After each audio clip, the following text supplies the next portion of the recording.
Remember that day when I was up that street right there after the dog whisperer incident outside Minneapolis District Number 1, where that black man started acting like, some weird shit from the dog whisperer incident. And then I tried to back into him and crack his head because I said Keith and Bobby was going too far with their sexual abuse. Could be Jeremiah, the Messiah with Kim Ellison.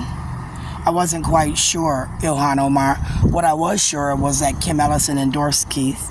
Kim Ellison endorsed Ilhan. That meant that she solicited funds. She paid you.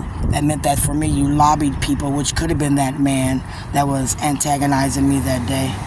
It could have been all those cars I wrote down that was soliciting me, similar to the people that was soliciting me here. They told me I wasn't going to have nowhere to sleep. They've double billed my bank account in my mind. They've withheld student funds from me.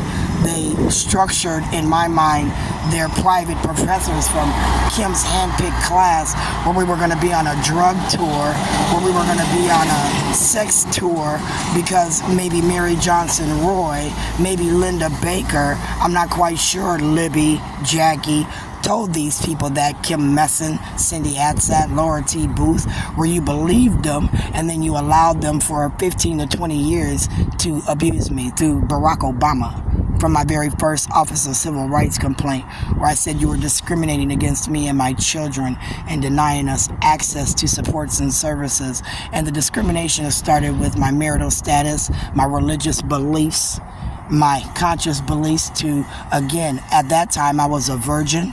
They didn't like me calling myself a rebirth virgin. I thought they, through the Minnesota Department of Health with illegal signature, gave me a surgery where I now have screws in my back from a disc fusion I didn't want because someone said I was too high from the weed and didn't know what I wanted. So then they took my weed and they gave me a back surgery me and my Dr. Pinto said I didn't need at the time. If I wanted to address some things, I would have to address overall things. And I thought that they illegally conspired and forced me through Hennepin County Medical Center using Loretta Baker Daisy as well as an old George Baker horse connection to transport me through an ambulance system to Hennepin County where they performed these illegal procedures on me using Hindi Hussein and